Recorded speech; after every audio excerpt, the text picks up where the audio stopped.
Greetings, ninth grade facilitators. This is the school year program lesson plan overview for February the 20th.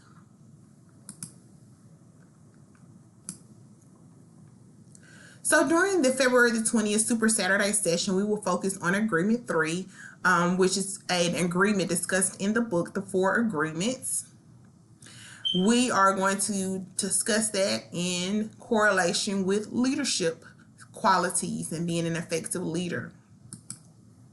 The guiding question for Saturday's session is, how can leaders focus their attention on the truth and not on what they think is the truth, which is an important quality of a leader that a leader should have.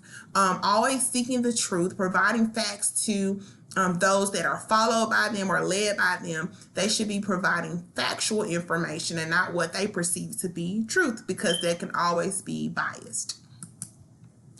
Again, academic language is impeccability, which is discussed heavily in Agreement 1. We want students to understand that when you are impeccable, you don't seek assumptions because you're speaking the truth. And you avoid confusion. You avoid providing false reality to others and to yourself. So asking clarifying questions will help you focus your attention on providing everyone around you with facts. So do now. The do now asks students, what do you consider to be the absolute truth? So in the dialogue, you want students to have open discussion about things that are related to providing evidence. They're discussing the process in which you seek truth through proof, through things that are made in reality or factual information, not what they know to be true. That is what we're not looking for. And also I asked them this fun do now, and I'm going to explain it to you now. It's a concept discussed in Theory of Knowledge, which is, of course, a lot of international baccalaureate students take this course. And I took it, and I just oftentimes ask my students that just so I want them to understand in the way in which we think and see things can always be misconceived and can also be what I would say altered or adapted in order for us to be able to seek an alternative truth. And we determine our truth based on our experiences or how we describe our experiences. So this question asks, does 1 + 1 = 2? Or does 1 + 1 = 1? And explain. So give them time to explain. And again, this is based on their experience and how they perceive this question. So if you're thinking in a mathematical framework, looking at a timeline or looking at adding integers, 1, you move to the right, 1 + 1, you're going to automatically land on 2. So that's just a fact that we've learned, and we hold that to be the absolute truth. However, if I had one dog plus another dog and I put them together, I have a group of dogs. One group of dogs. If I have 4 + 4 and I ask students what is the answer, the sum, and someone says it equals 8. Well, my thought is, what if I had 4 pencils and another group of 4 pencils? Now I have one group of pencils. And so this theory can be explained in that reference as well. It doesn't matter if I had 100 6th graders coming to an assembly in the gym and 100 7th graders. Some people would say that's 200 students, but I could say that's one student body. So again, it is based on your experience and how you perceive the question being asked to you, how you perceive your reality. Most people find this to be funny. This is just allowing the students to have an open discussion about how we see things. Again, I want them to go over this slide, read it. You can call on students to read it. It's just an intro, and it's an excerpt from the book, The Four Agreements. And it asks this first question: are you aware that almost everything you tell yourself is an assumption? We tell ourselves things before we even receive the information from others. Before you walk into work, you tell yourself how your day is going to be. You assume either the worst or you assume the best. We do that often. We have a powerful imagination, our dreams, just conversations that we tell ourselves, the way in which we perceive things. We oftentimes create stories in our head based on assumptions. You can start imagining what other people are doing. That's an assumption. What they're thinking, what they're saying about us, what we are dreaming things up. And again, this can be a heavily impacted on adolescents as they learn to create healthy and effective peer relationships. So we invent stories oftentimes just based on mere assumptions. So this is going to be a great intro to our discussion that we're going to have today. And again, I have this infographic as well as excerpts from the book. Assumptions are stories that we've told ourselves or stories someone has told us. Assumptions take perception as the absolute truth, which can cause a false reality. Perception, I tell my students often, perception, one's perception is their reality. It's not everyone's reality. And so again, please provide this infographic to them and have an open discussion, highlighting things and how they differentiate concepts from that are perceived versus those that are real. So perception, again, is how a person sees something, but reality is the truth and how things exist. Perception is the outcome of one's knowledge, attitudes, and beliefs. So how I felt this thing happened, or this thing was, or what someone said, what they meant by it, but reality is not affected by that. Perception can be right or wrong because you can misperceive something. Reality is always right. It is the truth. Okay? You can't relate or have a misreality of something. That's not even a word or a concept, but you can misperceive a situation or someone's intent. So please go over this slide. I think it's a super great way to segue into the next slide and have a conversation about perception versus reality. Assumptions also are not fair to the other people involved.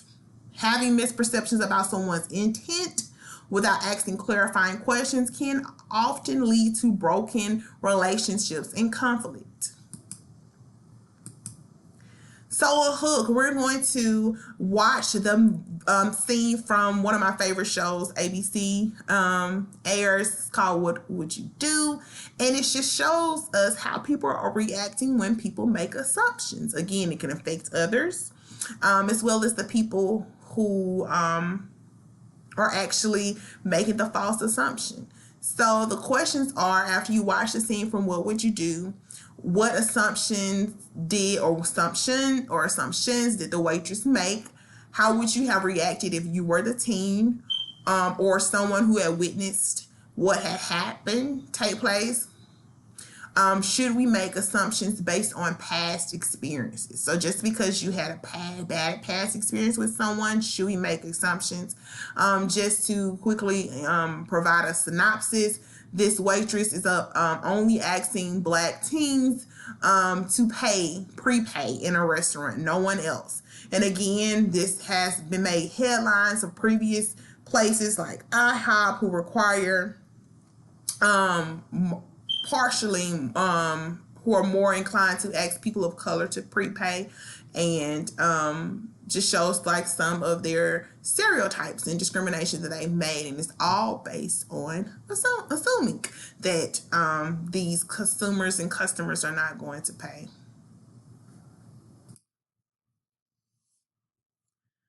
And then you're going to continue to explore just actual characteristics of people when they do assume things.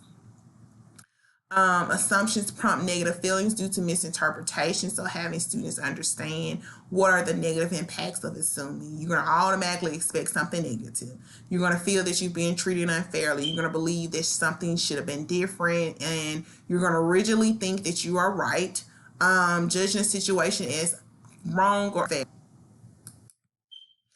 And again, with assumptions, understanding agreement 3, you have to note that assumptions can lead to dire consequences, especially for people who you are automatically assuming that they are doing things inappropriate, that they are putting you in danger. And so these are examples of perception versus reality.